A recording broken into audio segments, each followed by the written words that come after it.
I take my job seriously. Too seriously. So when I found a guy with muddy combat boots destroying my pristine VIP lounge, I didn't ask for his ID. I asked for security. I screamed at him, called him a vagrant, and threatened to have him thrown into the street like yesterday's garbage. It was the most satisfying moment of my career, right up until the head of security burst in and knelt at his feet. I didn't just try to evict a drunk guest. I tried to evict Silas, the Alpha King.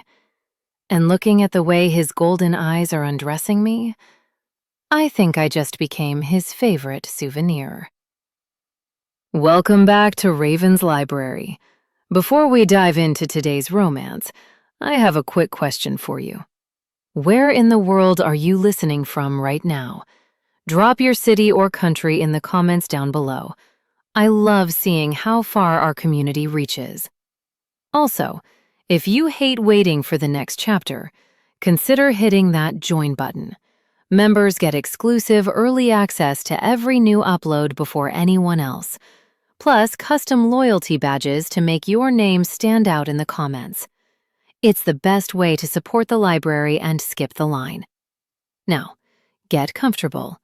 Let's start the story. Chapter 1. The Trespasser. I didn't just ask him to leave. I physically yanked the silver tray of smoked salmon out of his hands. "Excuse me," I snapped, my voice echoing off the marble walls of the owner's suite. "This is a 5-star establishment, not a soup kitchen for wolves who forgot how to use a shower." The man didn't flinch. He didn't even look guilty. He was sprawled out on the velvet chaise lounge, a piece of furniture imported from Italy that cost more than my car, with his muddy boots resting casually on the coffee table. He looked up at me, a half-eaten tart poised near his mouth. He had messy, dark hair, a shirt unbuttoned halfway down his chest, revealing tanned skin, and eyes that were an unsettling shade of amber. He swallowed the tart whole. "You have a very loud voice for such a small human," he said, his voice a low rumble that vibrated in the floorboards. "And you," I countered, slamming the tray onto a side table out of his reach, "have exactly 10 seconds to remove those boots from my mahogany table before I make you lick the mud off the varnish myself." He paused. A slow, lazy smirk spread across his face. He didn't take his feet down. Instead, he crossed his ankles, grinding the dirt deeper into the wood. "Make me," he challenged softly. My left eye twitched. The Grand Moonlight Gala was starting in 45 minutes. I had 300 high-ranking alpha dignitaries arriving downstairs. The champagne tower was leaning to the left. The valet team was short-staffed, and now I had a squatter in the VIP penthouse. I didn't have time for this. I didn't have the patience for this. I marched up to him, my clipboard clutched to my chest like a shield. "Listen to me closely. I am the floor manager of this hotel. My team has spent 3 days scrubbing this room with toothbrushes. You are disrespecting their work, you are violating the dress code, and you smell like a wet pine forest." He chuckled, shifting his weight so his massive frame took up even more space.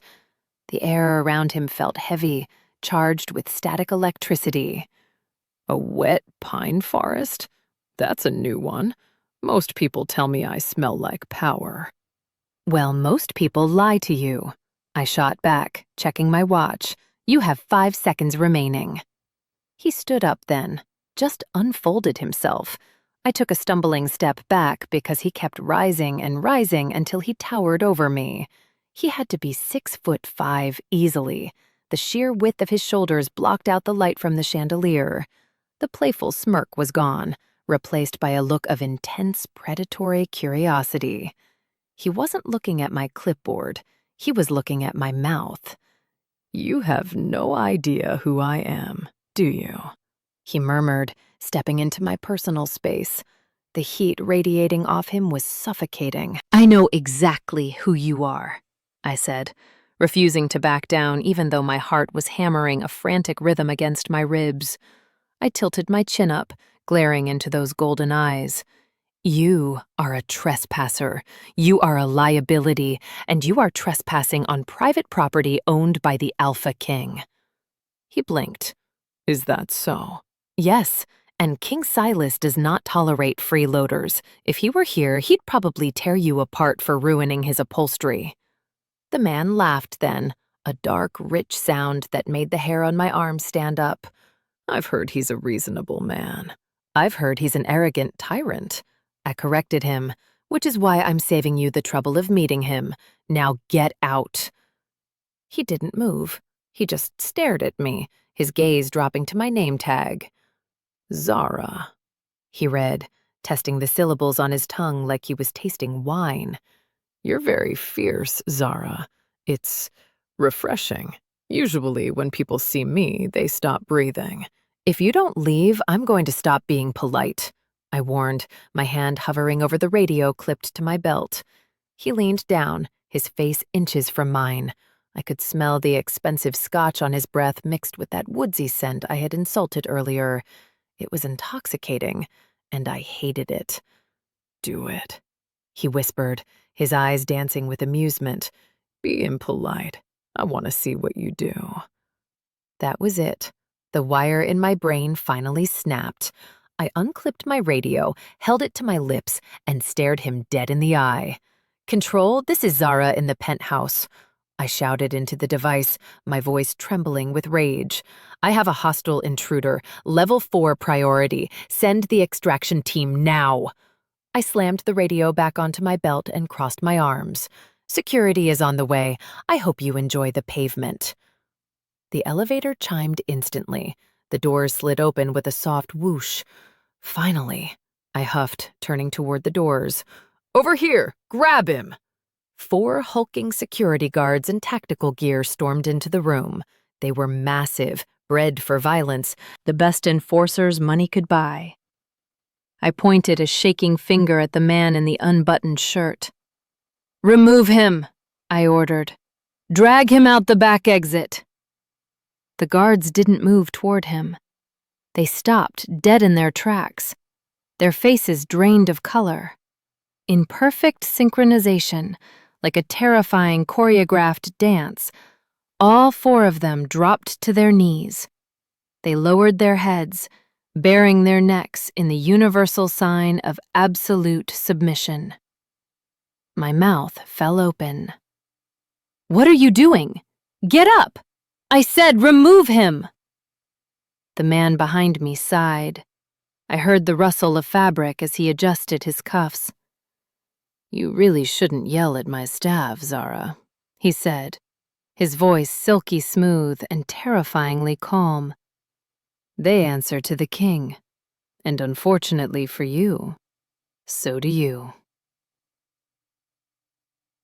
The kneel. The silence in the room wasn't just quiet, it was heavy. It pressed against my eardrums like we were underwater. I looked from the 4 kneeling men, grown men, combat veterans who I had seen tackle drunk paparazzi without breaking a sweat, back to the man standing by the coffee table. He wasn't smirking anymore. His expression was impassive, regal, and terrifyingly bored. He rolled his neck, a sickening crack echoing in the stillness, and then looked at the head of security, a bear of a man named Marcus. "Marcus," the intruder, no, the king, said softly. "My floor manager seems to think I'm a vagrant. Do I look like a vagrant to you?" Marcus didn't look up. He kept his forehead pressed toward the carpet. "No, Alpha King. You look powerful." "And the boots?" He tapped the toe of his muddy combat boot against the table leg. "She says they are ruining the varnish." "The varnish is unworthy of your boots, Alpha," Marcus stammered. I felt the blood drain out of my face so fast I actually swayed on my heels. My stomach did a traitorous backflip. I had just insulted the Alpha King of the Western Territories. I had called him a freeloader. I had threatened to make him lick mud. I was going to be fired. No, firing was too kind. I was going to be blacklisted from the hospitality industry on a global scale.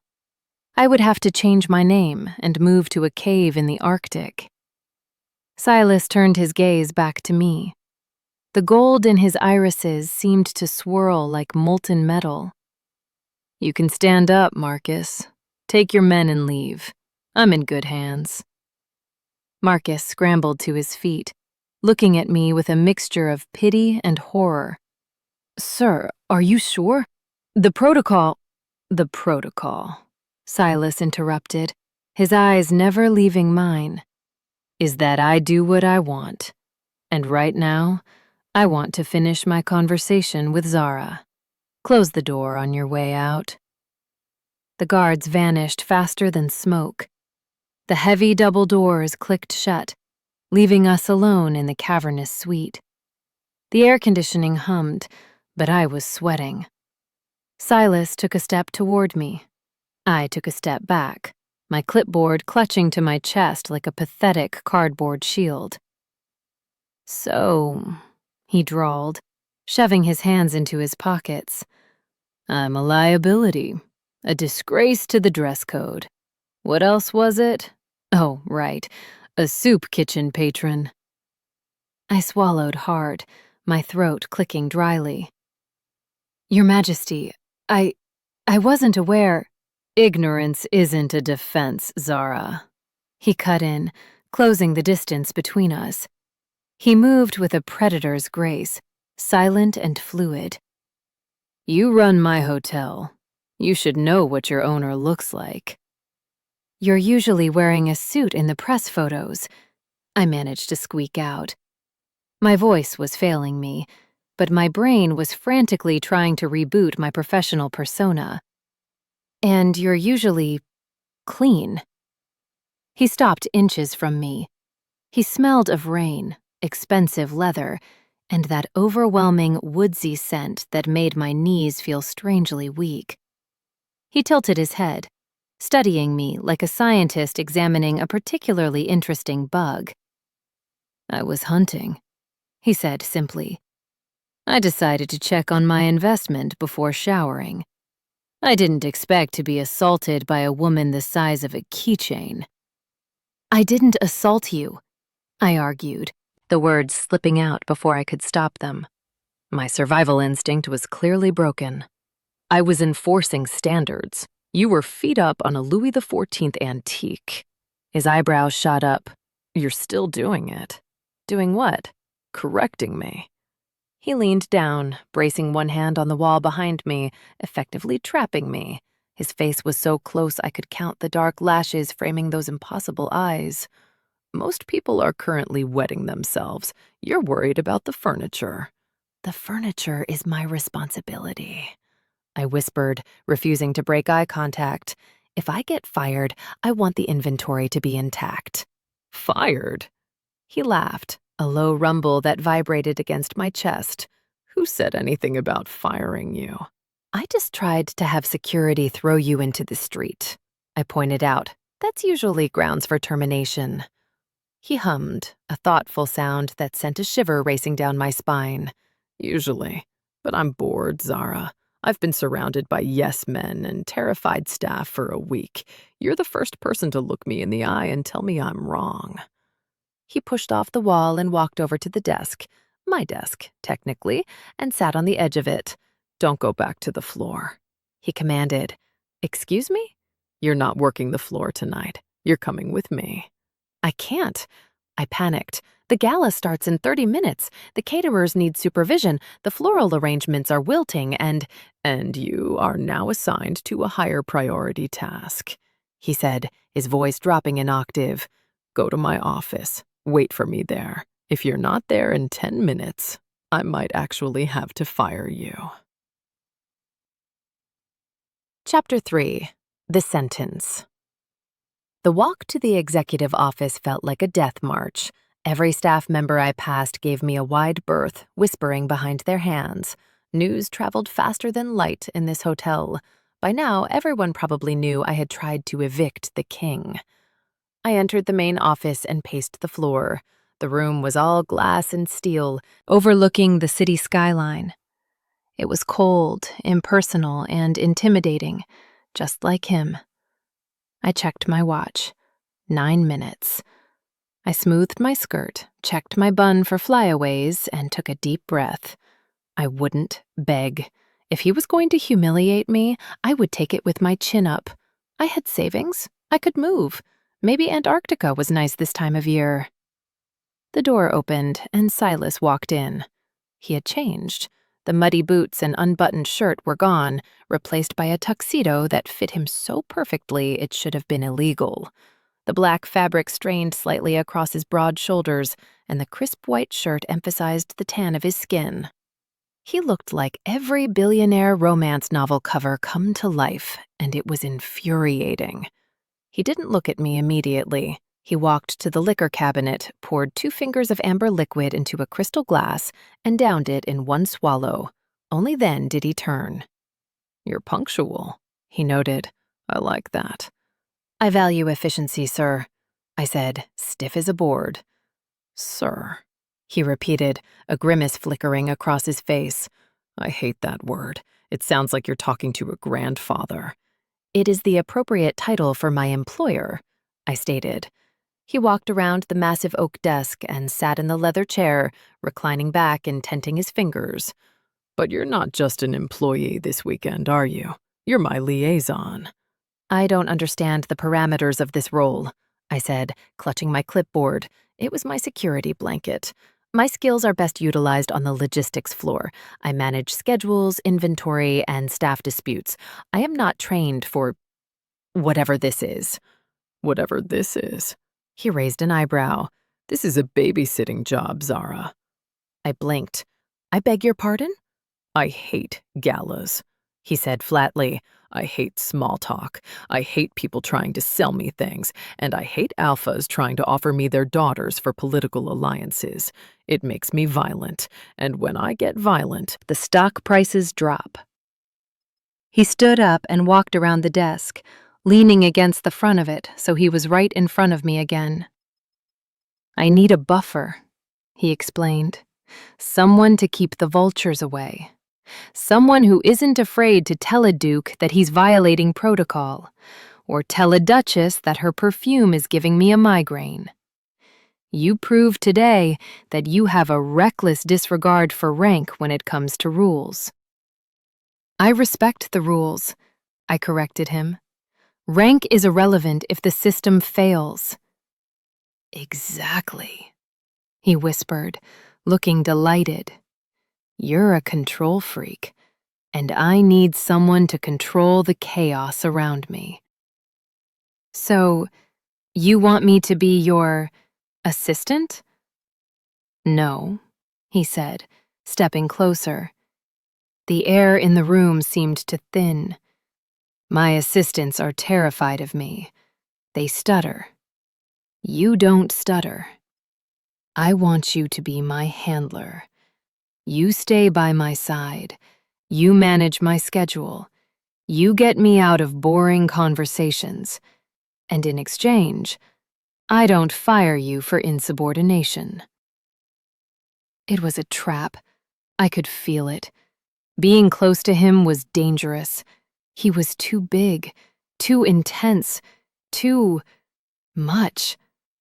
My wolf, usually dormant and quiet, was pacing in the back of my mind, whining in a way that made my skin flush. "I have conditions," I said, before my brain could stop my mouth. Silas looked stunned. Then, a slow, dark grin spread across his face. "You're negotiating with your king? Bold." "If I'm going to do this, I do it my way," I said, my voice shaking slightly. "I manage the schedule. You actually listen to me. No disappearing, No muddy boots on the furniture. And you treat me like a professional, not a pet." He stared at me for a long beat. The tension stretched until it felt like a physical weight. "Deal," he murmured. "But be careful what you wish for, Zara." He pushed off the desk and extended his hand. I hesitated, then reached out to shake it. "You wanted to manage the hotel?" he said, his fingers closing around mine. His skin was rough, warm, and electric. "Start by managing me." Chapter 4. The Test. I regret everything. 10 minutes into the tour of the renovated ballroom, and I was ready to resign again.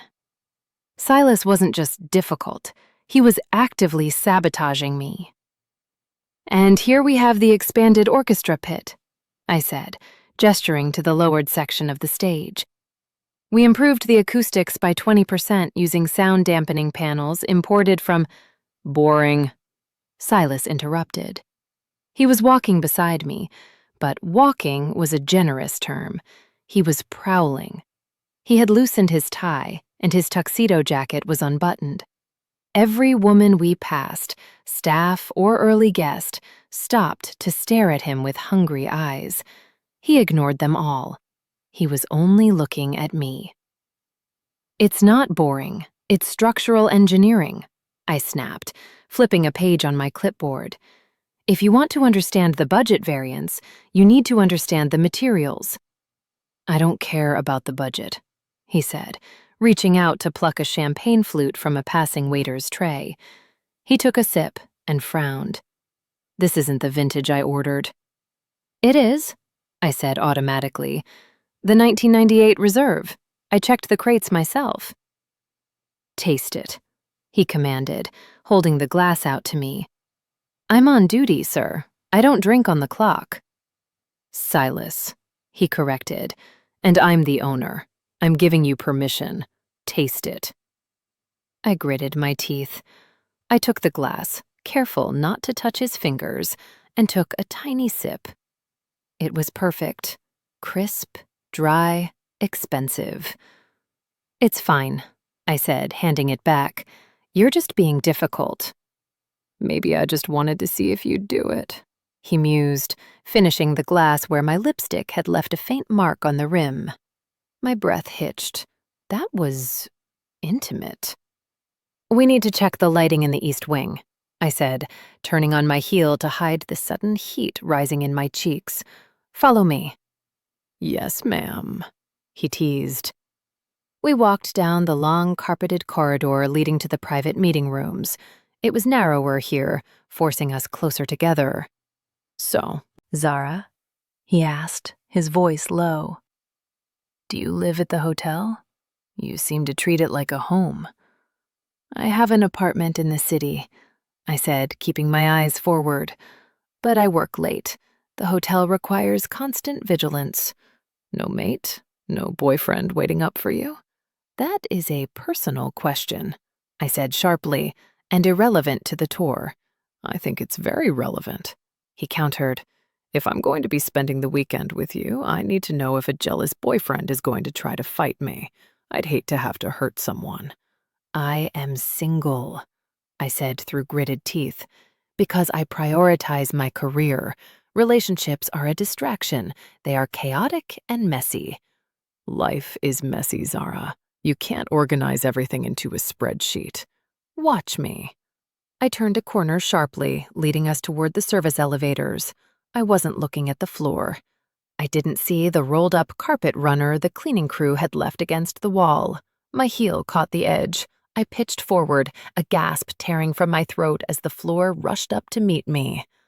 I never hit the ground. A hard steel arm banded around my waist, jerking me upward with bruising force. I slammed into a wall of solid muscle. Silas had caught me. For a second, time stopped. I was pressed flush against him, my hands instinctively clutching the lapels of his tuxedo jacket to steady myself.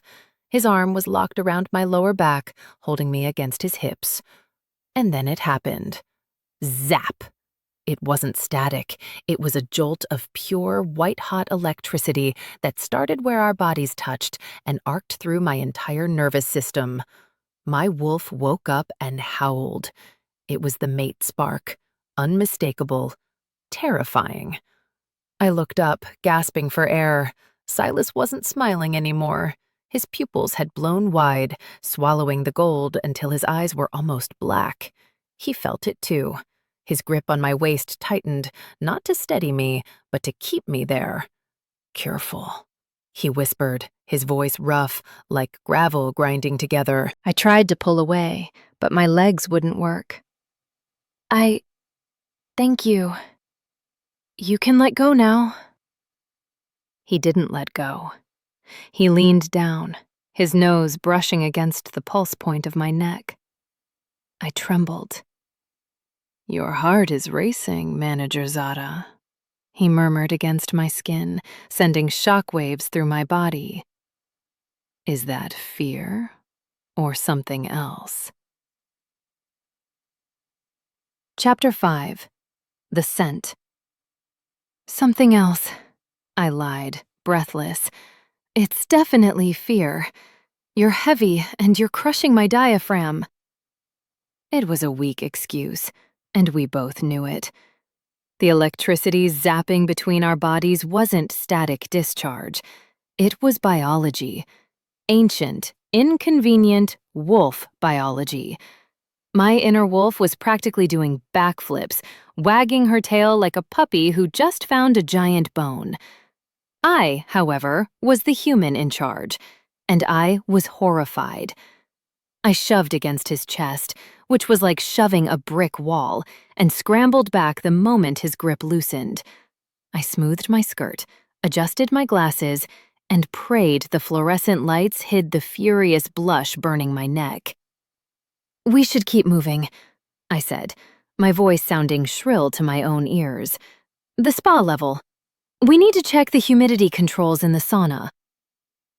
Silas didn't move immediately. He stood there, watching me with that dark, unreadable expression, his hand still hovering where my waist had been. He looked like he wanted to grab me again. "The spa," he repeated, his voice rough. "Lead the way, Manager Zara." We stepped into the executive elevator. It was a glass capsule designed to offer panoramic views of the atrium, but right now, it felt like a coffin. The door slid shut, sealing us in. The space was too small, way too small. I stood in the front corner, staring rigidly at the numbers counting down. Silas stood directly behind me. He wasn't touching me, but I could feel his heat radiating against my back. He was a furnace. And the smell? In the open hallway, his scent had been distracting. In here, it was overwhelming. It was rain-soaked earth, expensive scotch, and raw, masculine power. It filled my lungs with every breath, making my head spin. I tried to take shallow breaths, but it was useless. "You're doing it again," he murmured, his voice right beside my ear. I jumped. "Doing what?" "Breathing like you're running a marathon. Am I making you nervous?" "I am claustrophobic," I lied again. I was becoming a very good liar today. "Liar." He stepped closer. His chest brushed my shoulder blades. I froze. He leaned down, burying his face in the crook of my neck, right where my hair was pulled up. He inhaled deeply, a long, slow drag of air that sent a shiver violently down my spine. "You smell like vanilla," he whispered, the vibration of his words humming against my skin. Vanilla and pure stress. It's an odd combination, but I like it. It smells like chaos. "Please don't sniff the staff, sir," I squeaked, gripping the handrail until my knuckles turned white. "It's an HR violation." "I own HR," he drawled, not pulling away. His nose grazed the sensitive skin behind my ear. And you smell delicious, like something I want to bite. My knees actually buckled. I had to lock them to stay upright. The sauna, I reminded him desperately. Humidity controls. Forget the humidity. His hand came up, resting flat on the wall beside my head, boxing me in. Tell me you didn't feel that spark in the hallway. Tell me my wolf isn't the only one clawing to get out right now. I opened my mouth to deny it, to tell him he was delusional, but the elevator lurched, violently. With a grinding screech of metal on metal, the car slammed to a halt between the 10th and 11th floors. The impact threw me back against him. His arms wrapped around me instantly, steadying me against his hard chest. Then, the lights died. Absolute pitch blackness swallowed us. The hum of the ventilation cut out. The silence was deafening, broken only by the sound of our ragged breathing. System failure, I whispered, panic rising in my throat. Legitimate panic this time. The backup generator should kick in within 10 seconds. 1 second. 2 seconds. 3. Nothing. Just the dark, and the Alpha King holding me in the void. His grip tightened around my waist. In the darkness, the professional boundaries felt like they had evaporated. He wasn't my boss. He was the predator in the cage with me. Darkness is dangerous, Zara, he whispered, his lips brushing my ear in the pitch black. Are you sure you're safe in here with a wolf? Chapter 6. The Rival. I'm safer with a wolf than I am with a lawsuit. I snapped back, fumbling in the dark for my phone. If this elevator drops, the insurance paperwork alone will kill me. The flashlight on my phone flared to life, cutting a harsh beam through the darkness. It illuminated Silas's face. He wasn't scared. He looked exhilarated. He was grinning down at me like this was a fun amusement park ride and not a catastrophic mechanical failure. You ruin all the best moments with logistics, he complained, releasing me as I hammered the emergency call button. Control, this is Zara, priority 1. The executive lift is stuck between 10 and 11. We have the VIP on board. Get us out, now. It took 20 minutes, 20 excruciating minutes of Silas leaning against the glass, asking me 20 questions about my childhood, my favorite color, and why I dressed like a sexy librarian. I ignored 70% of them and focused on not hyperventilating. When the doors finally pried open on the 11th floor, I practically dove out onto the carpet. Fresh air, I gasped, straightening my blazer. We are taking the stairs for the rest of the tour. Pity, Silas mused, stepping out behind me and buttoning his jacket. I was just starting to enjoy the confinement. We emerged into the 11th floor VIP lounge, which was already buzzing with early arrivals for the pre-gala cocktail hour. I immediately switched into manager mode, scanning the room for issues. I found one instantly. Lady Vanessa of the Southern Pack was standing near the coat check, looking furious. She was tall, blonde, stunningly beautiful, and had a reputation for being the meanest alpha female on the continent. She had been trying to mate bond with Silas for 3 years. She spotted Silas immediately. Her face lit up with a predatory smile, and she glided over, ignoring me completely. Silas, she purred, reaching out to touch his arm. I was wondering when you'd grace us with your presence. The service in this hotel is abysmal. I've been waiting 5 minutes for someone to take my wrap. She didn't wait for a response. She turned to me, her eyes sliding over my uniform with disdain. Without a word, she peeled off her white mink stole and thrust it at my chest. Here, she commanded, not even looking at my face. Be a dear and hang this up. And bring me a Chardonnay. Oaky, not that crisp trash you usually serve. The disrespect was palpable. The room went quiet. People were watching.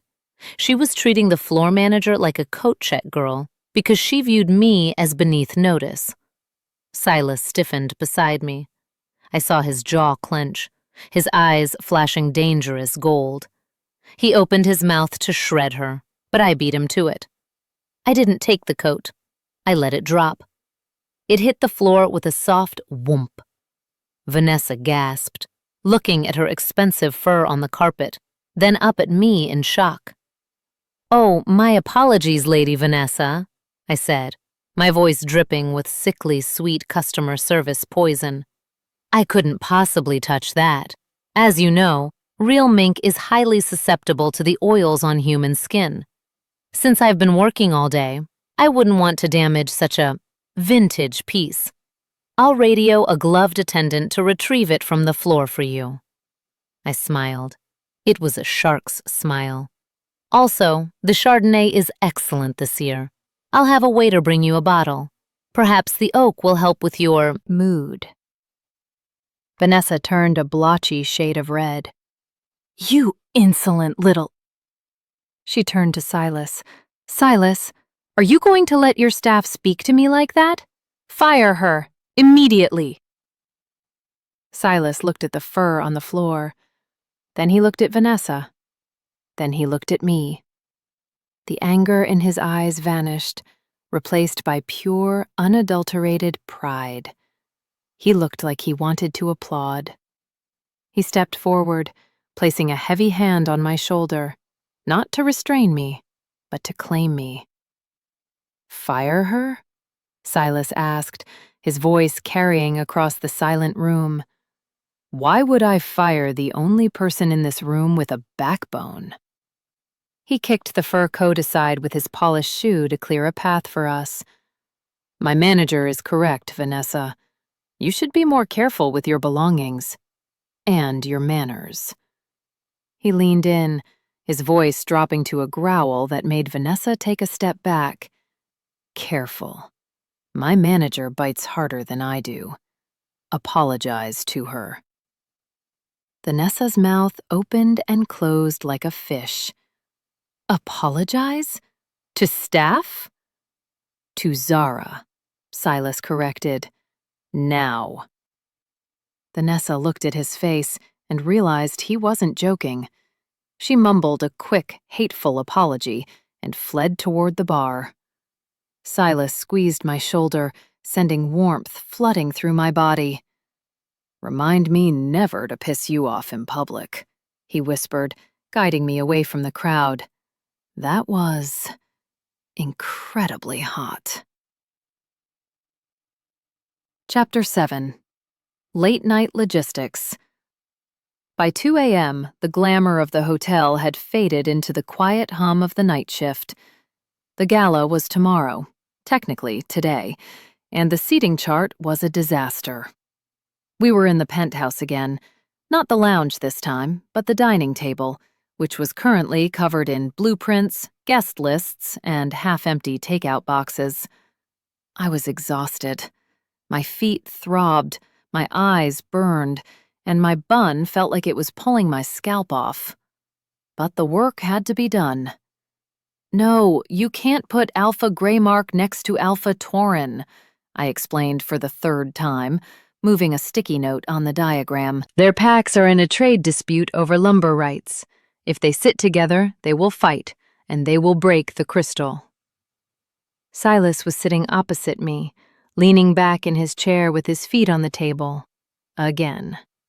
He had ditched the tuxedo jacket and tie hours ago. His shirt was unbuttoned at the collar, sleeves rolled up to his elbows. He looked tired, rumpled, and devastatingly handsome. "Let them fight," Silas yawned, rubbing his face.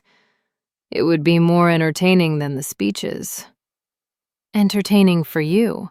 A nightmare for my cleaning crew," I muttered, scribbling a note. "I'm moving Taurin to table 6. He can argue with the Minister of Agriculture instead." Silas chuckled softly. The sound was intimate in the quiet room. "You're good at this, you know. Usually my team just agrees with me. They put enemies together because they're too scared to tell me I'm wrong. You just fix it." I paused, looking up. He was watching me with a softness I hadn't seen before. The arrogance was gone, stripped away by fatigue and the late hour. I hate incompetence, I admitted, looking back down at the chart. It's inefficient. Is that why you don't like me? He asked. Because I'm inefficient? I don't dislike you, I said, the lie tasting like ash. You're a lot. You're chaos. I like order. Chaos and order, he mused. They say opposites attract. He stood up and walked around the table. I tensed, expecting him to tease me or make another demand. But he didn't. He stopped behind my chair. You've been rubbing your neck for an hour, he said quietly. Before I could protest, his large, warm hands settled on my shoulders. I flinched, but he didn't pull away. He began to knead the tight muscles at the base of my neck. Silas, I breathed, my pen hovering over the paper. We shouldn't. Relax, Zara. It's just a massage. Consider it a bonus. His thumbs dug into the knots, and the groan slipped past my lips before I could stop it. It felt too good. His hands were magic, strong, confident, and possessive. One hand moved up, his fingers brushing against the nape of my neck. He touched the plastic clip holding my hair in its severe, professional bun. Why do you do this? He whispered. Pull it back so tight. It looks painful. It's professional, I whispered back, my eyes fluttering shut. It keeps it out of my face. It's a tragedy, he murmured. I felt a tug, then another. Silas, don't, I warned weakly. Too late. With a gentle pull, he slid the clip out. My hair, heavy and thick, tumbled down instantly, cascading over my shoulders and down my back in a dark wave. The relief was instant. The intimacy was terrifying. He ran his fingers through the length of it, spreading the strands out over my shoulders. His touch was reverent, almost awestruck. There, he said, his voice husky. He gripped the back of my chair and spun me around so I was facing him. He was leaning over me, his hands resting on the arms of my chair, trapping me. His eyes were dark, scanning my face framed by the loose hair. You shouldn't hide this, he said, reaching out to tuck a strand behind my ear, his fingers lingering on my jawline. Hiding this kind of beauty. It's a crime against nature. I looked up at him, my heart pounding against my ribs like a trapped bird. The seating chart was forgotten. The hotel was forgotten. There was only the heat of his hand on my face and the hunger in his eyes.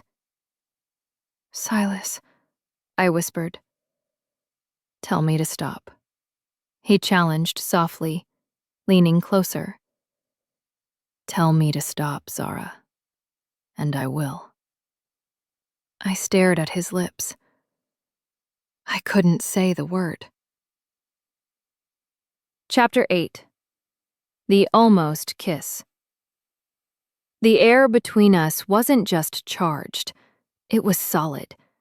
It crackled with a magnetic pull so strong I felt it in my teeth. Silas hovered inches from my mouth, his eyes dropping to my lips and staying there. His pupils were so dilated the gold was just a thin ring of fire around the black. Tell me to stop, he repeated, his voice a rough vibration that traveled straight through the chair and settled low in my stomach. I opened my mouth, but the word stop was nowhere to be found. My brain was screaming, danger, HR violation, career suicide. But my body was screaming, finally. My wolf was practically scratching at the back of my eyes, desperate to bridge the gap. I leaned forward, just a millimeter. It was an unconscious surrender. Silas let out a jagged breath. His hand moved from the back of the chair to cup my jaw, his thumb brushing over my bottom lip, dragging it down slightly. "Zara," he groaned. He tilted his head. I closed my eyes. I felt his breath on my skin, hot and smelling of scotch and desire. This was it. I was about to kiss the Alpha King. I was about to blow up my entire life, and I didn't care. Screech! The sound was hideous. A high-pitched burst of static, followed by a frantic voice shouting at maximum volume from the radio clipped to my belt. "Manager Zara, we have a code red in the kitchen. The pastry chef is throwing knives at the sous chef again." The moment didn't just break, it shattered. I jumped so hard I nearly knocked the chair over. Silas recoiled like he'd been slapped, a low, feral growl ripping from his throat.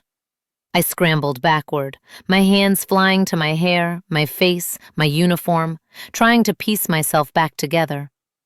The reality of what I had almost done crashed down on me like a bucket of ice water. I have to go," I stammered, grabbing the radio with trembling hands. "Kitchen, knives, pastry." Silas didn't move. He stood frozen, his hand still suspended in the air where my face had been. His expression was a terrifying mix of lust and murderous frustration. He looked like he wanted to find the pastry chef and personally defenestrate him. "Zara," he warned, his voice dark. "Don't run." "I'm not running," I lied, backing toward the door while frantically trying to twist my hair back into a knot without a clip. "I am managing. It's my job. I am an employee. You are the owner. This, whatever this is, it's a lack of sleep." "It's not a lack of sleep," he snapped, taking a step toward me. "It's a bond. You felt it." "I felt a draft," I shouted, hitting the button for the elevator. "I have to go stop a culinary homicide." The elevator doors slid open. I practically threw myself inside. "We aren't finished," Silas called out, his eyes blazing. "Yes, we are," I yelled back as the doors began to close. "Please put your shoes back on. It's unsanitary." The last thing I saw before the metal doors sealed me in was Silas slamming his fist against the doorframe, cracking the expensive wood trim. I slumped against the elevator wall, sliding down until I hit the floor. My heart was galloping like a runaway horse. I pressed my palms against my burning cheeks. "Stupid," I whispered to myself, squeezing my eyes shut. "Stupid, stupid, stupid. You almost kissed the king. You almost became a cliché." I needed ice. I needed a cold shower. And I needed to make sure I never, ever was alone in a room with him again. The cold shoulder. The next morning, I was a fortress. I had arrived at the hotel at 5 a.m., 2 hours early. I had showered twice, scrubbed my skin until it was pink, and pulled my hair back so tight it acted as a chaotic thought preventer. I wore my stiffest blazer, my highest collar, and my glasses. I was not Zara the woman. I was Zara the manager. By the time Silas emerged from the private elevator at 8 a.m. for the final walkthrough, I was ready. He looked terrible. Or rather, he looked like a god who hadn't slept. His hair was messy, his eyes were shadowed, and he was radiating a grumpy, restless energy that made the bellboys scurry into the walls to avoid him. He spotted me standing by the fountain, clipboard in hand. His face softened instantly. He walked straight toward me, ignoring the greeters. "Zara," he said, his voice dropping to that intimate register he used when he wanted to make me melt. "We need to talk about last night." I didn't blink. I didn't look at his lips. I looked at the bridge of his nose, a safe, professional spot. "Good morning, sir," I said, my voice crisp and devoid of emotion. "The itinerary for the day has been updated. You have a brunch meeting with the Alpha of the Northern Territories at 9, followed by a press briefing at 10. Silas stopped. He frowned, looking like I had just spoken to him in binary code. "Sir?" he repeated. "We're back to sir?" "It is the appropriate protocol, sir," I stated, consulting my clipboard. "Also, housekeeping found a cufflink in the penthouse. I have placed it in the lost and found." He stepped closer, invading my personal bubble. "Stop it. Stop talking like a robot. I want to talk about what happened in the suite." I took a precise step back, maintaining the mandatory 2 feet of professional distance. "I'm not sure what you're referring to, sir. We reviewed the seating charts. It was very productive. Now, if you'll follow me, the kitchen staff has prepared a sample menu for your approval." I turned on my heel and began walking. I could feel his anger. It wasn't a hot, explosive anger. It was a cold, confused pressure against my back. He followed me, but he didn't speak. For 3 hours, I kept it up. "Yes, sir. No, sir. Right away, sir." I was perfect. I was efficient. I was completely unreachable. I saw him trying to catch my eye, trying to make a joke about the floral arrangements, trying to trip me up. I deflected everything with polite corporate indifference. It was killing me. Every time I called him sir, my wolf whined, scratching at my ribs, demanding I submit, demanding I acknowledge him. But I couldn't. If I let him in, I would lose my job, and this job was all I had. By noon, we were in a private holding room behind the main stage, waiting for a microphone check. The room was small. Soundproof. I checked my watch. "You have 5 minutes until sound check, sir. Do you require water?" Silas snapped. He moved faster than I could track. 1 second, he was by the window. The next, he was in front of me. He grabbed my upper arms, gently, but with inescapable strength, and backed me until my spine hit the wall. "Stop it," he growled, his face inches from mine. "If you call me sir one more time, I will lose my mind." "I am showing respect to my employer," I said, my voice shaking slightly. I tried to look away, but he ducked his head, forcing me to look at him. "You are hiding," he accused. "You're scared because you almost liked it. You're scared because you want me just as much as I want you." "That is an inappropriate assumption, sir."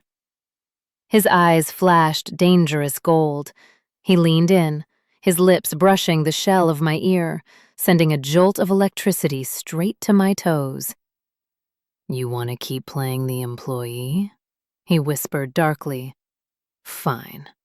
But be warned, Zara. If you call me sir again with that tone, I will punish you. And I promise you, it won't be professionally." Chapter 10. The Gift. I fled the sound check the moment he released me, claiming I needed to verify the napkin folding in the banquet hall. I spent the next 2 hours hiding in the back office, hyperventilating into a paper bag. Punish me. The words echoed in my head, making my face burn. The worst part was that my traitorous brain wasn't imagining a write-up or a demotion.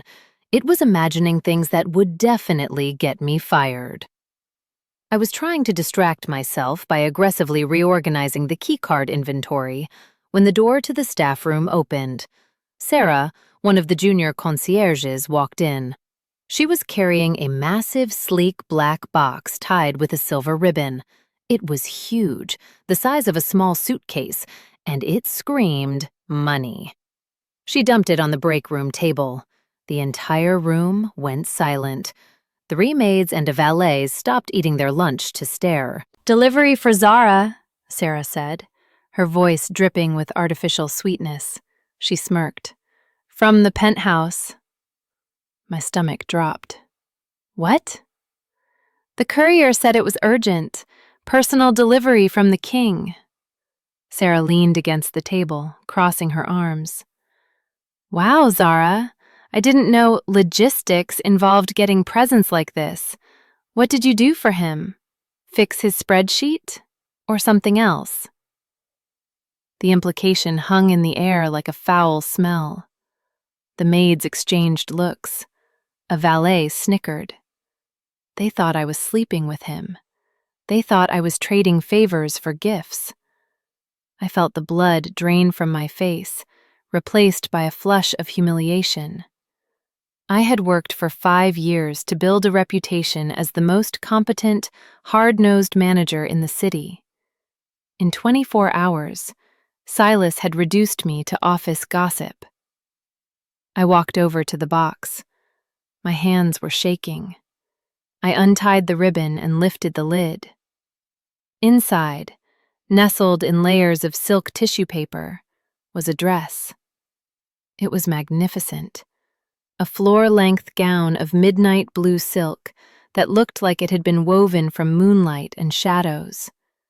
It had a slit up the thigh that was scandalous and a neckline that plunged deep. Nestled on top was a note on thick cream cardstock. I picked it up. "Stop hiding. Wear this tonight. S." It wasn't a gift. It was a collar. He was dressing me up. He was buying me. "Gorgeous," Sarah cooed, reaching out to touch the fabric. "That must cost more than I make in a year. Must be nice to be the king's favorite." I slapped her hand away. "Don't touch it," I snapped. I slammed the lid back onto the box. Anger, hot and righteous, flooded my veins, burning away the embarrassment. He thought he could buy me? He thought he could send me a dress like I was some pretty woman charity case and expect me to swoon? I wasn't a doll, and I wasn't for sale. I grabbed the box, heaving it into my arms. It was heavy, but my rage gave me strength. "Where are you going?" Sarah called out as I stormed toward the door. "To return it," I snarled. I marched through the lobby, ignoring the stares of the guests. I marched into the elevator and slammed the button for the penthouse. I didn't care about protocol. I didn't care about his punishment. The elevator doors opened, and I stormed into his suite without knocking. Silas was standing by the window, adjusting his cufflinks. He turned when I burst in, a small, hopeful smile touching his lips. "You got it," he said softly. "I saw it in the window in Milan and thought of—" I threw the box at him. It hit his chest with a thud and fell to the floor, spilling the silk gown onto the carpet between us. "Take it back!" I yelled, my voice cracking. Silas looked at the dress on the floor, then up at me. His smile vanished.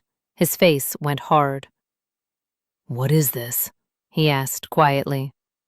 "I am not your mistress," I shouted, pointing a shaking finger at him. "I am not your sugar baby, and I am not some conquest you can dress up to parade around. My staff thinks I'm sleeping my way to the top. Is that what you wanted? To humiliate me?" "I was trying to do something nice," he said, his voice dropping to a dangerous chill. "I wanted you to have something beautiful." "I can buy my own things." I stepped closer, fueled by adrenaline. "I don't want your money, Silas, and I don't want your charity. I am not for sale. So take your expensive dress and give it to one of the alphas who actually wants to be bought." I turned to leave, tears stinging my eyes. Zara, stop. No! I reached for the door handle. I said, stop! The command slammed into me, freezing my hand on the latch. It wasn't a request. It was an alpha command. My body locked up against my will. I gasped, trying to move, but I couldn't. I could only stand there, trembling, as I heard his heavy footsteps coming up behind me. You are misunderstanding everything, he whispered, his voice right at my ear. You're around. Chapter 11. The Clarification. The invisible weight holding my feet to the floor vanished as quickly as it had arrived. I gasped, stumbling forward a step as my muscles remembered how to work. The air in the room felt heavy, vibrating with the residual energy of his voice. I spun around, ready to scream at him for using an alpha command on me, a violation of about 50 different labor laws. But the words died in my throat. Silas was on one knee. He wasn't proposing. He was picking up the silk dress I had thrown at him. He gathered the midnight blue fabric with a gentleness that seemed at odds with the power he had just unleashed. He smoothed the wrinkles, his large hands moving reverently over the silk, before standing up and holding it out to me. I apologize for the command, he said, his voice low and devoid of the earlier playfulness. But you were running away again, and you were listening to your fear instead of me. I am not afraid, I lied, though my heart was hammering against my ribs like a trapped bird. I am insulted. You can't just buy me expensive things and expect me to swoon. It makes me look like I'm yours.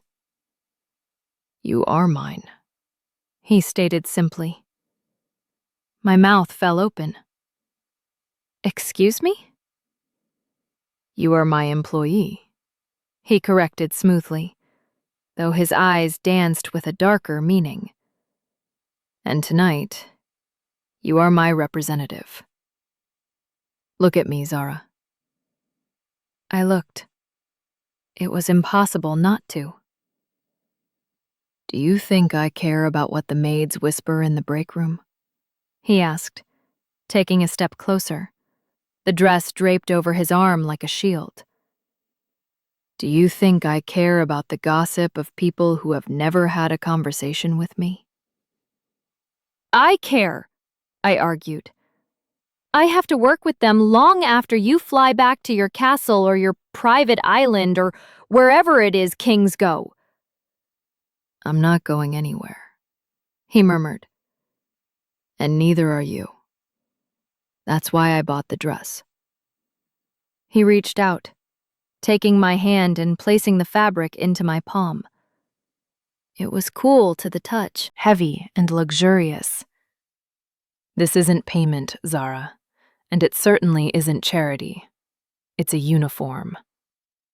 I frowned, looking down at the scandalous slit and the plunging neckline.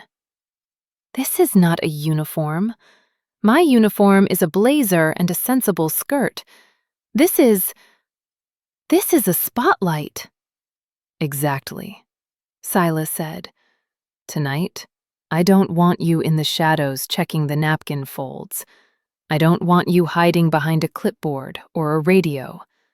I need you by my side. And in my world, people judge you by your armor. If you walk in there in a polyester blazer, they will treat you like a servant. If you walk in there wearing this, they will treat you like a queen. He lifted my chin with a single finger, forcing me to meet his gaze.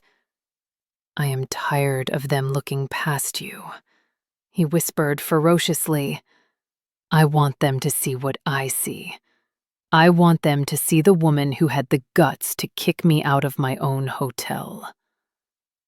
My anger deflated, replaced by a sudden, terrifying vulnerability. He wasn't trying to hide me or use me. He was trying to elevate me. He wanted me to stand with him. That was infinitely more dangerous than being a mistress. I can't, I whispered. I don't know how to be that person. I'm just the manager. You are so much more than the manager, he said. Take the dress. Go to your room. Get ready. A stylist is waiting for you. I didn't say yes, I protested weakly, clutching the silk to my chest. Silas smirked, the arrogance returning in full force. He leaned down, his lips brushing the shell of my ear. You have 1 hour, Zara. Wear the dress. He pulled back, his eyes flashing with a wicked promise. Because if you don't, I will come down to your room, unlock the door with my master key, and dress you myself. And I promise you, I will take my time with the zipper. Chapter 12. The Transformation. I spent the first 20 minutes of my hour staring at myself in the mirror of the staff changing room, hyperventilating. The stylist Silas had sent was a tiny, energetic woman named Chloe, who didn't seem to care that I was having a mental breakdown. She just kept throwing bobby pins at me and telling me to sit still. He has good taste, Chloe mumbled around a mouthful of hairspray. This color is going to make your skin look like porcelain. Now stop shaking. You're vibrating out of the chair. I'm not shaking, I said through chattering teeth. I'm shivering. It's cold in here. It's 70 degrees, honey. You're terrified. She spun the chair around. Done. Look. I looked, and I stopped breathing. The woman in the mirror wasn't Zara, the floor manager. She wasn't the girl who hid behind glasses in tight buns. The woman in the mirror was dangerous. My hair fell in loose, dark waves down my back, shining under the lights. The makeup was smoky and sharp, emphasizing the amber flecks in my brown eyes that I usually ignored. But the dress was a weapon. The midnight blue silk clung to every curve I usually tried to hide, fitting like a second skin. The neckline plunged daringly low, and the slit up the left leg went high enough to make my heart race. It was elegant, regal, and undeniably sexy. I looked like someone who belonged in the penthouse, not the service elevator. Oh, I breathed. Exactly, Chloe said, packing up her kit. Now go, you're late, and you don't want to keep a king waiting. I walked to the ballroom. My heels clicked on the marble floor, echoing in the hallway. My heart was pounding a frantic rhythm against my ribs. Please let him be joking, I thought. Please let this be a prank. But as I approached the double doors of the grand ballroom, the music swelled. The guards, the same ones who had knelt to Silas yesterday, saw me coming. Their eyes widened. Without a word, they bowed and pulled the doors open. I stepped inside. The noise of the party hit me first, the clinking of crystal, the murmur of hundreds of voices, the string quartet playing softly in the corner. Then, the silence hit me. It started near the door and rippled outward like a wave. Heads turned. Conversations died mid-sentence. People stopped drinking.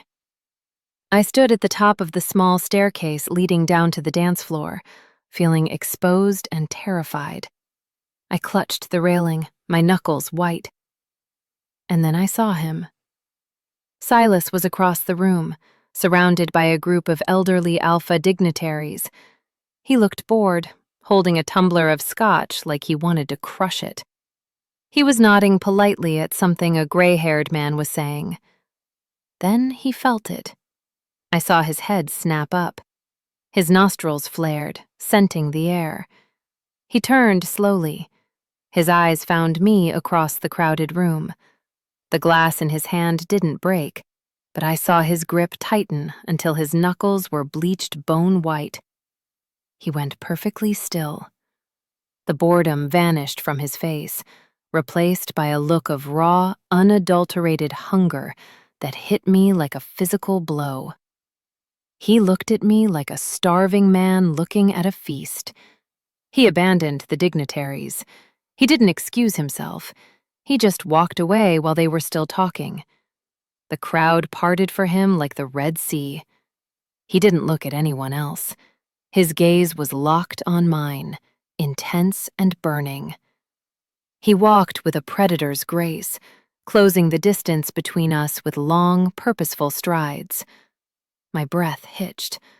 I wanted to run, but my feet were rooted to the spot. He stopped at the bottom of the stairs. He looked up at me, his eyes traveling slowly from my face, down the curve of the silk dress, to the slit in the skirt, and back up to my eyes. A slow, dark smirk curled his lips. He reached up a hand. "Trouble," he murmured, loud enough for the people nearby to hear. "I knew you'd be the death of me." Chapter 13. The Public Claim. I hesitated for a heartbeat, then placed my hand in his. His fingers closed around mine, warm, rough, and possessive. The electricity was instantaneous, a jolt that traveled up my arm and settled heavy in my chest. "You're staring," I whispered as he led me down the last step. "Everyone is staring," Silas corrected, pulling me into his side. "But I'm the only one allowed to touch." He didn't lead me to the bar or to a table. He led me straight to the center of the dance floor. The string quartet, sensing the shift in the room's energy, transitioned seamlessly into a waltz. Silas turned me to face him. He placed one hand on my waist, his thumb resting possessively on the silk burning through the fabric, and took my other hand in his. "I don't dance," I protested weakly, looking at his chest because looking at his eyes was too intense. "You don't have to," he murmured, stepping into me so our bodies were flush. "Just follow me. I won't let you fall." We began to move, and purely by instinct, or maybe the bond, I followed him perfectly. We spun through the room, a blur of midnight blue and black tuxedo. It felt like flying. "You look..." He trailed off, his voice rough. He leaned down, his lips brushing my temple. "Devastating. I was right about the blue." "You're arrogant," I shot back, though there was no bite in it. "You think you can just dress me up and parade me around like a trophy." "Not a trophy," he corrected, spinning me out and pulling me back in hard against his chest. "A warning." "A warning?" "To every other male in this room," he growled low in his throat, "that the manager is taken." I flushed, my heart skipping a beat. "I'm not taken, Silas. I'm employed." "Semantics," he dismissed. The dance continued, and for a few minutes the rest of the world faded away. It was just the heat of his hand on my back, the scent of his woodsy cologne, and the way he looked at me like I was the only person who existed. Then the bubble popped. As the music faded and we stepped apart, a waiter passed by with a tray of champagne. I reached for a glass, needing something to cool my nerves. Suddenly, a heavy hand landed on my bare shoulder. "Well, well," a slur voice boomed. "I didn't know the help cleaned up this nice." I froze. I recognized the voice. It was Alpha Baron from the Eastern Pack. He was known for two things: his massive wealth and his inability to hold his liquor. Baron's fingers squeezed my shoulder, sliding uncomfortably close to my neck. "What's your rate for the night, sweetheart? I bet Silas pays well, but I can double it." The temperature in the room dropped 10 degrees in a second. I didn't have time to respond. I didn't have time to slap his hand away. Silas moved. It wasn't a violent lunge. It was terrifyingly calm. One moment he was standing beside me. The next, he was between me and Baron. He didn't shove the man. He just stepped into his space, his aura flaring out so violently that the champagne glasses on the nearby table rattled. Baron stumbled back, blinking in confusion. "Whoa, Silas, just admiring the merchandise." Silas didn't blink. His eyes were glowing a brilliant, lethal gold. He looked at the hand Baron had used to touch me. "That," Silas said, his voice a soft, deadly whisper that carried more weight than a scream, "is not merchandise. That is my partner." "Partner?" Baron scoffed, though he looked nervous now. "Since when does the king partner with staff?" Silas took a step forward. Baron took 2 steps back, colliding with a waiter. "Touch her again," Silas said, tilting his head slightly, a dark smile playing on his lips that didn't reach his eyes. "Look at her with disrespect again, and you will lose the hand." Baron paled. "It was a joke, Your Majesty. Just a joke. I'm not laughing." Silas deadpanned. He turned his back on the alpha, dismissing him as a threat, and looked at me. His eyes softened instantly, scanning my face for distress. "Are you all right?" he asked, his voice gentle. I'm fine," I stammered, aware that the entire room was watching us. "You didn't have to do that." "Yes," he said, reaching out to tuck a loose strand of hair behind my ear. "I did." He didn't let go of me. He kept his hand on my waist, his thumb rubbing soothing circles against the silk. "I need air," I whispered, the intensity of the moment suffocating me. "I need to check the catering." It was a lie. I was running away. Again. "Zara," he warned. "I'll be right back," I promised, pulling away from his touch. "Just 5 minutes." I turned and hurried toward the side exit, my heels clicking rapidly. I needed to breathe. I needed to think. I pushed through the service doors into the quiet hallway, leaning against the wall and closing my eyes. "What are you doing?" I asked myself. "You're falling for him." The door behind me clicked open. I stiffened. "I said I'd be 5 minutes, Silas." "I'm not Silas." I spun around. It wasn't the king. It was Alpha Baron. And this time, he wasn't smiling. He was blocking the only way back to the ballroom, and he looked angry. "You embarrassed me in there, little girl," he slurred, stepping toward me. "Nobody embarrasses me." Chapter 14. The Breaking Point. I didn't scream. I didn't cower. 5 years of managing drunk tourists and entitled VIPs had taught me one thing. Fear is a signal to predators. If you show it, they bite. I squared my shoulders, lifting my chin to look Alpha Baron in his watery, bloodshot eyes. My heart was hammering a frantic rhythm against my ribs, but my voice was steady, cold steel. "I suggest you step back, Alpha Baron," I said, my voice dropping to my lowest, most authoritative register. "You are blocking a fire exit. That is a safety violation, and you are harassing a senior staff member. That is a mistake." Baron laughed, a wet, ugly sound. He took another step forward, trapping me against the service door. The smell of stale champagne and cheap cologne was suffocating. "You have a sharp tongue," he sneered, reaching out to grab my arm. "I like that. Maybe I can teach you some manners." I saw a heavy crystal vase on a hallway table to my right. I calculated the distance. If he touched me, I was going to smash it over his head. To hell with the inventory cost. But before I could move, the air in the hallway vanished. It wasn't a gradual shift. It was instantaneous. All the oxygen was sucked out of the corridor, replaced by a crushing, heavy pressure that made my knees buckle. It was pure, unadulterated alpha power. Baron froze. His hand stopped inches from my arm. He started to tremble. "Step away from her," a voice said. It wasn't a shout. It was a whisper. But it echoed off the walls like a gunshot. Silas stood at the end of the hallway. He wasn't glowing.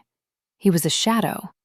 His face was cast in darkness, but his eyes were burning with a cold, terrifying rage. He looked like a monster. He looked like a king. Baron stumbled back, tripping over his own feet to get away from me. "Silas, I was just lost, looking for the restroom." Silas walked forward. He moved slowly, deliberately. Every step was a threat. "You have 10 seconds to leave my hotel," Silas said, his voice void of any emotion. "If you are still on the premises in 11 seconds, I will have security throw you through a window. And I won't tell them to open it first." Baron didn't argue. He didn't apologize. He turned and ran, scrambling down the hallway like a frightened rat. Silas didn't watch him go. He looked at me. The rage in his eyes evaporated instantly, replaced by a frantic, consuming worry. He closed the distance between us in 2 strides, reaching out to cup my face in his hands. "Did he touch you?" he demanded, his thumbs brushing over my cheekbones, checking for bruises I didn't have. "Zara, tell me, did he touch you?" "No," I whispered, shaking. The adrenaline was crashing, leaving me weak. I was going to hit him with the vase." Silas let out a jagged breath, resting his forehead against mine. "God, you're terrifying. I knew I liked you." He tried to pull me into a hug, but I flinched back. It was too much.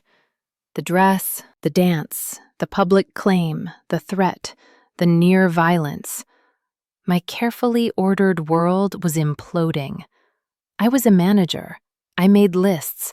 I controlled variables. Silas was a variable I couldn't control. He was a hurricane, and he was tearing my foundation apart.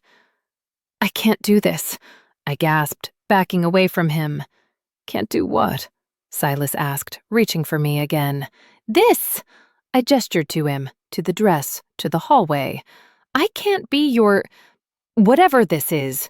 I need to work. I need to check the catering. I need to be Zara the manager, not Zara the damsel." I turned and ran. "Zara!" Silas shouted. I didn't stop. I kicked off my high heels, leaving them in the middle of the hallway, and sprinted toward the service elevators in my bare feet. I hit the call button, praying for the doors to open. They didn't, but the heavy footsteps behind me were getting closer. "Stop running!" Silas roared, his voice vibrating in the floorboards. I saw the stairwell door. I lunged for it. I got my hand on the handle, pushing it down. The door cracked open. Freedom, safety, the kitchen. But a large, tanned hand slammed flat against the wood above my head, slamming it shut with a deafening bang. I spun around, trapped against the door. Silas loomed over me, chest heaving, his eyes wild. He wasn't letting me go. "You are done working," he growled. Chapter 15. The Penthouse Argument. "I am not done," I yelled back, the fear turning into defensive anger. "My shift ends at 2 a.m. I have responsibilities." "Your only responsibility right now is to breathe," Silas snapped. He didn't give me a choice. He scooped me up, literally swept me off my feet into a bridal carry like I weighed nothing more than a pillow. "Put me down!" I shrieked, kicking my legs. The silk dress rode up, exposing my thigh, but I was too furious to care. "This is kidnapping. I will report you to the labor board." "Report me," he grunted, walking straight past the service elevator and toward his private lift. I'll represent myself in court. He carried me into the elevator, ignoring my protests, and didn't set me down until the doors slid open to the penthouse. He marched into the living room and deposited me on the velvet sofa, the same one he had been dirtying with his boots yesterday. I scrambled to my feet instantly, my hair a wild mess around my face. "You are a tyrant," I accused, pointing a finger at his chest. "You think because you're the Alpha King you can just move people around like chess pieces. I am a person, Silas. I have a job. I have a reputation." "Your reputation is fine," he argued, throwing his hands up. He ripped off his tuxedo jacket and threw it onto a chair. "I just saved you from Baron." "I didn't need saving," I lied. "And now everyone downstairs is talking. Oh, look at Zara, the manager who couldn't handle her job, so she decided to handle the boss instead. Do you know how hard I worked for this title? Do you know how many floors I scrubbed to get here?"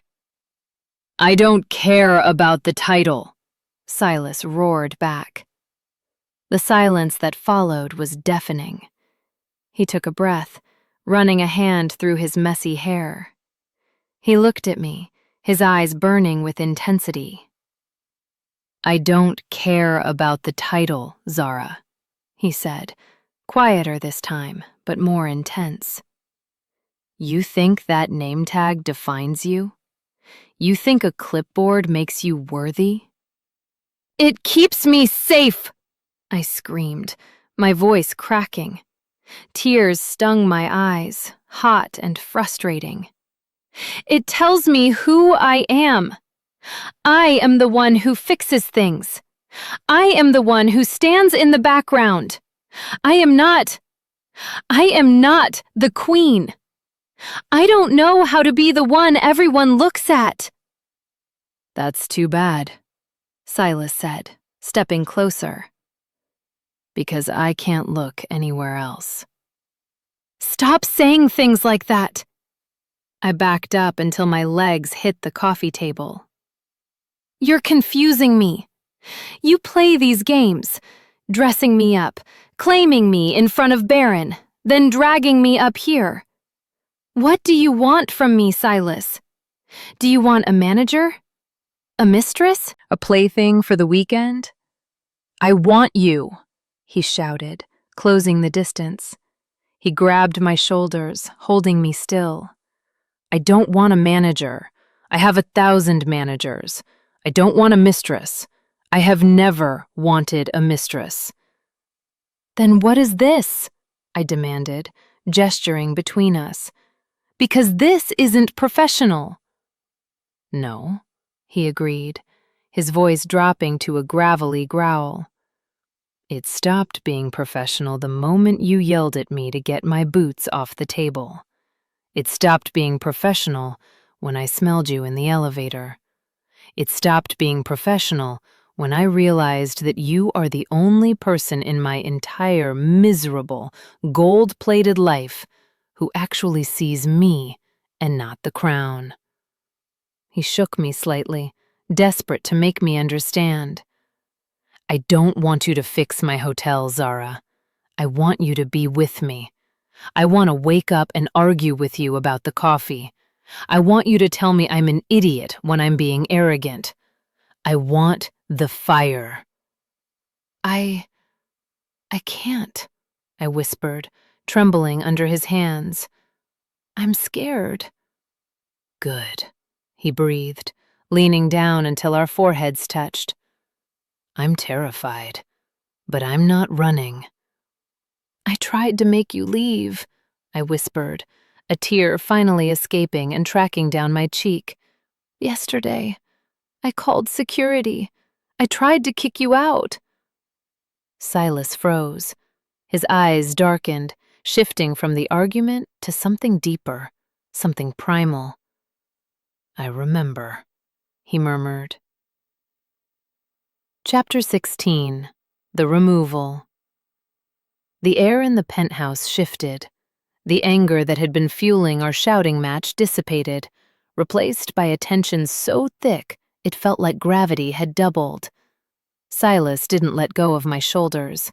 His thumbs swept across my collarbones, tracing the line of the silk straps. He looked down at me, his gaze heavy, possessive, and scorching hot. "You called security," he repeated softly. "You pointed your finger at me and shouted, 'Remove him.'" I let out a shaky breath. "I thought you were a trespasser." "I was," he said. "I was trespassing in your life. I crashed into your perfectly ordered world and made a mess." "You did," I admitted, my voice barely a whisper. "You made a huge mess." "And you tried to have me removed," he continued, his hands sliding slowly from my shoulders down my arms, sending goosebumps erupting over my skin. "You wanted me gone. You wanted to stay safe behind your clipboard." He reached my hands and entwined his fingers with mine, pulling me a step closer. My chest brushed against his shirt. I could feel the heat of his skin through the thin cotton. "But I'm still here, Zara," he whispered. "I'm not leaving. You can't remove me." "I know," I said. My heart was pounding so hard I thought he must be able to feel it in my fingertips. "So," he murmured, releasing my hands and moving his palms to my waist. He gripped me firmly, pulling me flush against him. "Since you failed to remove me, let me return the favor." I blinked, looking up into his golden eyes.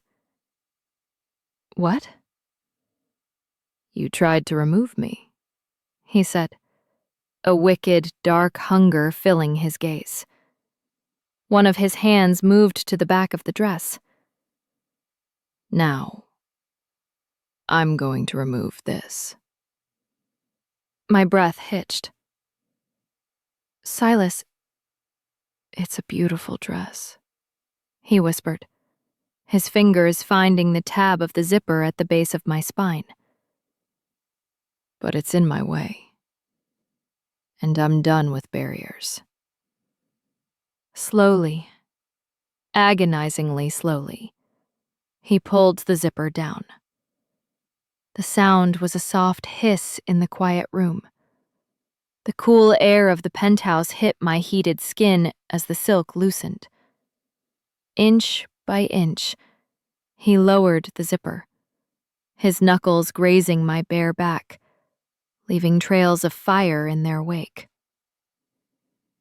"You used this dress as armor tonight," he murmured against my lips. "You used it to prove a point. Point taken. Now I want the woman underneath." The zipper hit the bottom. The dress lost its tension. Silas didn't just let it fall. He brought his hands around to the front, sliding them up my ribcage, under the loose silk. His palms were rough and hot against my skin. He pushed the straps off my shoulders. Gravity took over. The midnight blue silk pooled around my feet in a rustle of fabric. I stood there in nothing but my lace lingerie and the moonlight streaming in from the floor-to-ceiling windows. I felt exposed. I felt vulnerable. But when I looked at Silas, I didn't see judgment. I saw worship.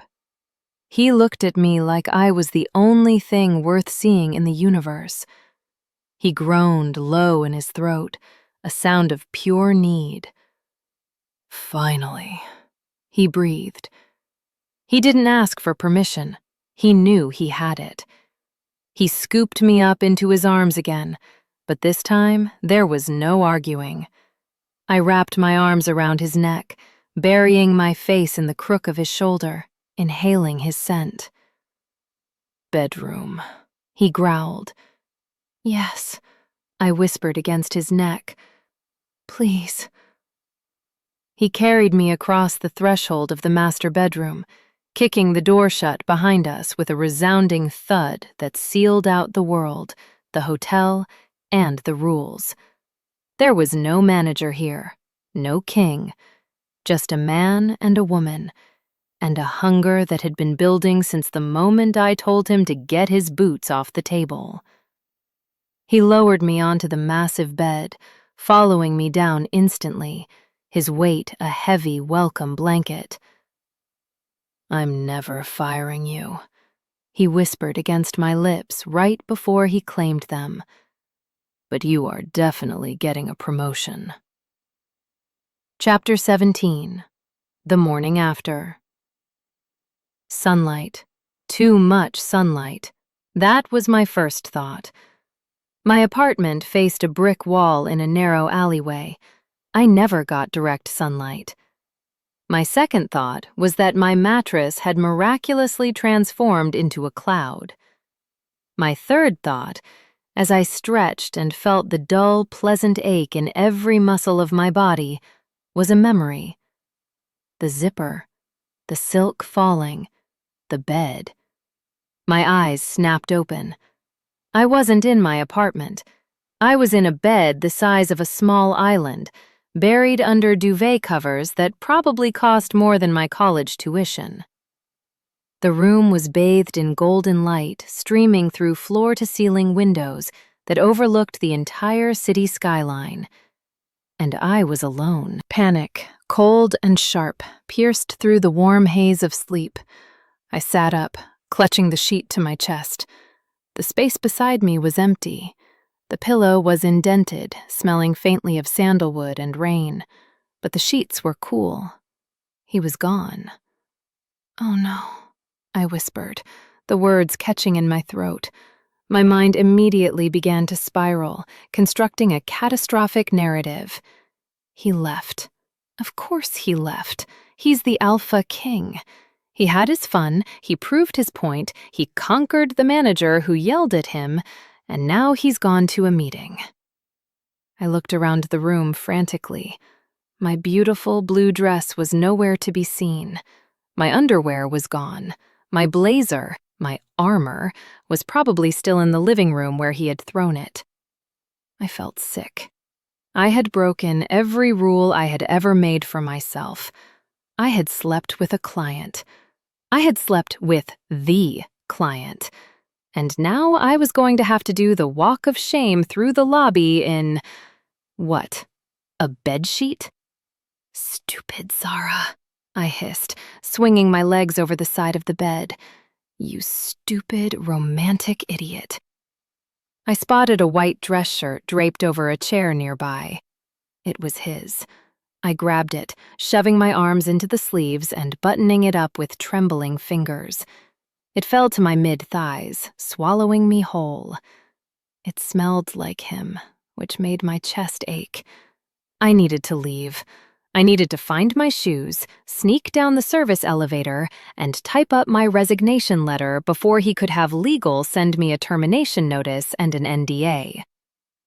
I was halfway to the door, tiptoeing across the plush carpet, when the handle turned. I froze. The door pushed open. It wasn't a maid. It wasn't security. It was Silas. He wasn't wearing a suit. He was wearing gray sweatpants that hung low on his hips and a black t-shirt that stretched tight across his chest. His hair was damp, like he had just showered, and he looked domestic.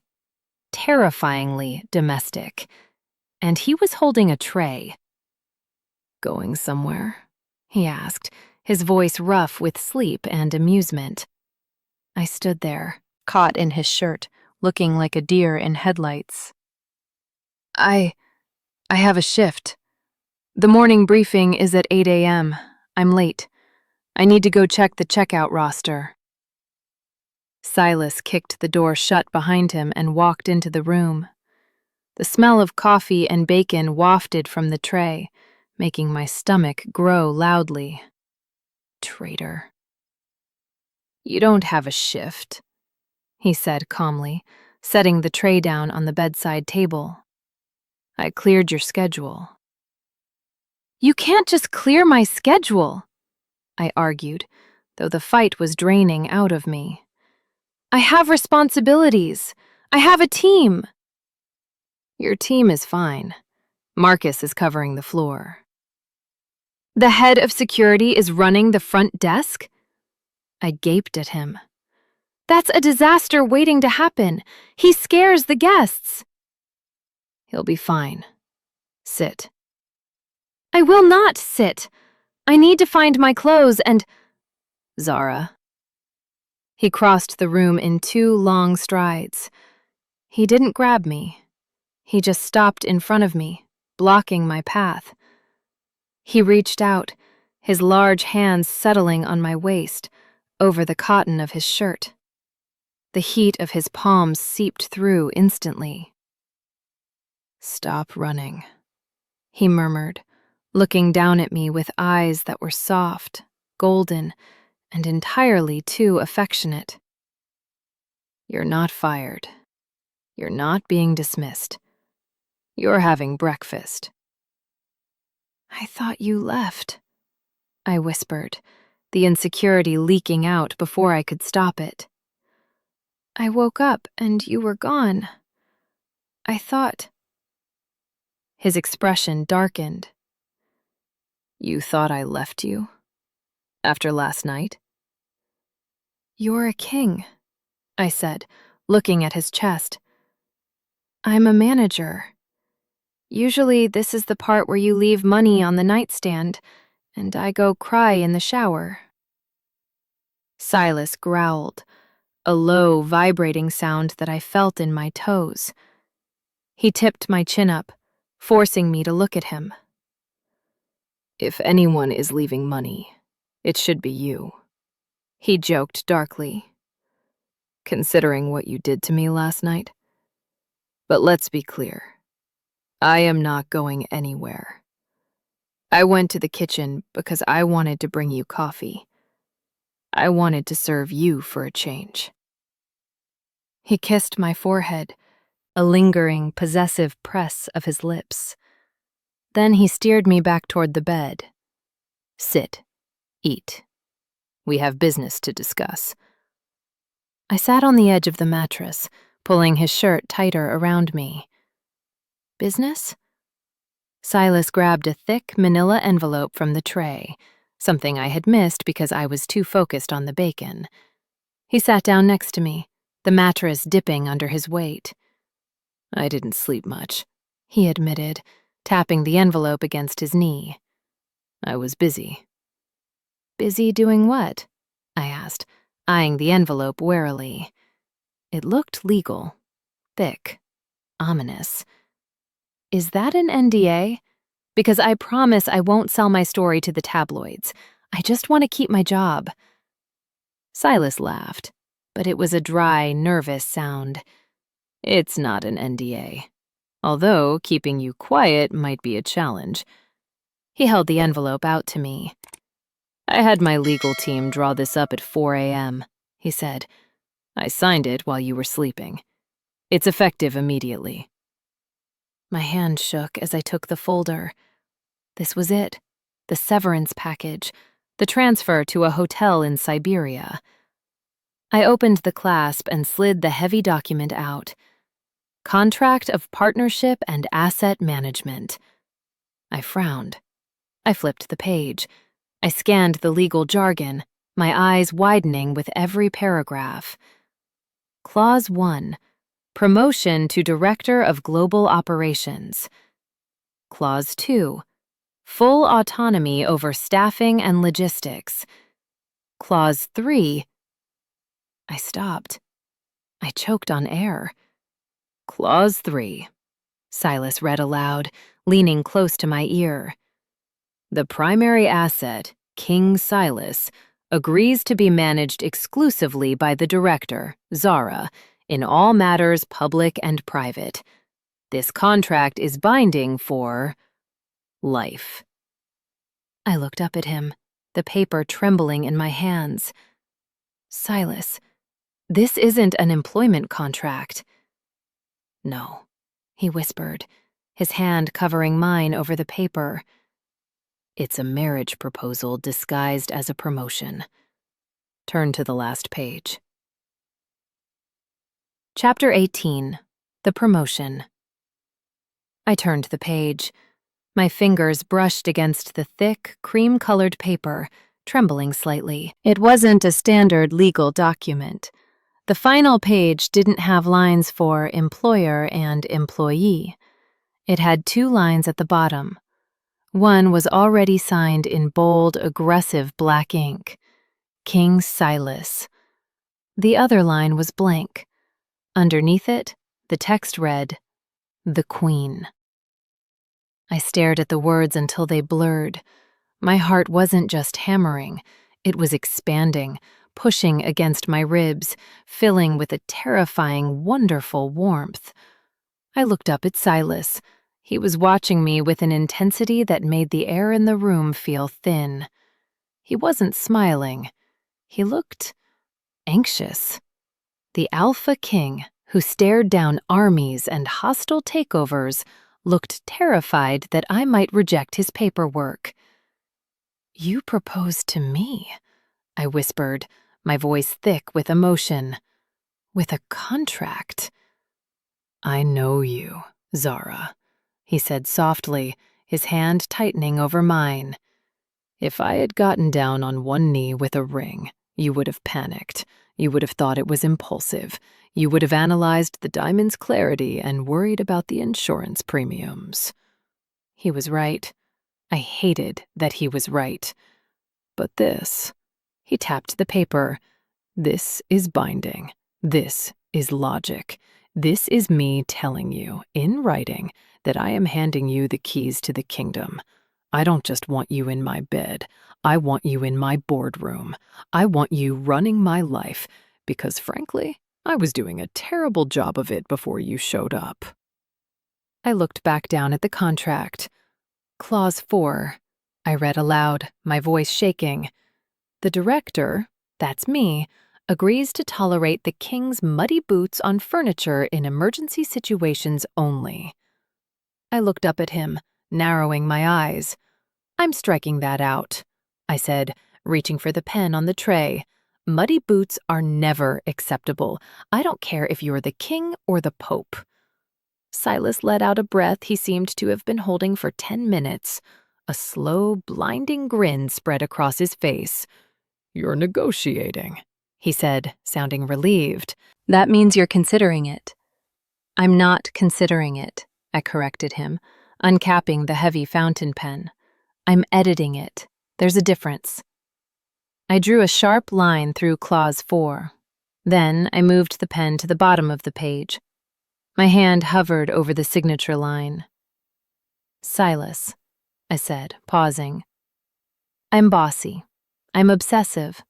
I will reorganize your entire palace by color code, and I will probably yell at you in front of your pack if you act like an idiot." "I'm counting on it," he promised, leaning in to kiss my temple. "I don't need a silent partner, Zara. I need a queen who bites back." I didn't hesitate anymore. I pressed the pen to the paper and signed my name. Zara. The moment the ink dried, I felt it. The bond snapped into place.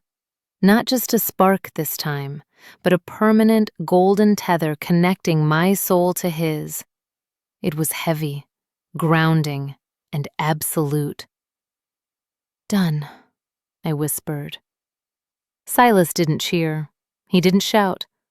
He took the paper, tossed it carelessly onto the floor, and tackled me back onto the pillows. "Finally," he growled, kissing me until I was breathless and dizzy. "Now get dressed. We have a checkout to manage." 40 minutes later, we stepped out of the private elevator and into the lobby. I wasn't wearing my old uniform. That polyester blazer was in the trash. I was wearing a tailored white suit that Silas had apparently had delivered along with breakfast, and my hair was down, loose and wild around my shoulders. Silas walked beside me, his hand resting possessively on the small of my back. He wasn't leading me, he was walking with me. The lobby went silent. The concierge stopped typing. The bellboys froze. The guests stared. They saw the mark on my neck, a faint, bruising claim that I hadn't bothered to cover with makeup, and they saw the way the king looked at me. We reached the front doors. Marcus, the head of security, was waiting there with the limo. When he saw us, he didn't just nod. He stepped forward, his face serious. "Your Majesty," Marcus said, bowing his head to Silas. Then he turned to me. He didn't wink. He didn't smirk. He lowered his head even deeper, baring his neck in total submission. "My queen," Marcus rumbled. "The car is ready." I felt a flush rise in my cheeks, but I stood tall. I looked at the spot where I had stood just 2 days ago, screaming for security to remove the trespasser. Silas leaned down, his lips brushing my ear. "Go on," he whispered. "Give the order." I smiled. It was a sharp, dangerous smile. "Marcus," I said, my voice ringing clear across the silent lobby. "The king has a speck of dust on his lapel. Please ensure the vehicle is spotless. We have standards to maintain." Marcus grinned. "At once, ma'am." Silas threw his head back and laughed, a loud, joyous sound that echoed off the marble walls. He opened the car door for me, bowing theatrically as I slid into the leather seat. "You're going to be a nightmare," he said affectionately as he climbed in beside me. "I'm going to be efficient," I corrected, intertwining my fingers with his as the car pulled away from the curb. "Now, about your schedule for next week. I've already made some changes." Silas just squeezed my hand and rested his head on my shoulder, looking happier than I had ever seen him. "Whatever you say, boss," he murmured. "I'm off the clock." "Quick favor, don't go anywhere yet. If you thought Zara was bold, this next heroine is unhinged. She drags the Alpha King into a flooding kitchen and screams at him to get on his knees because she thinks he's the plumber. Click the video on your screen right now to hear him whisper, "I'm fixing you first."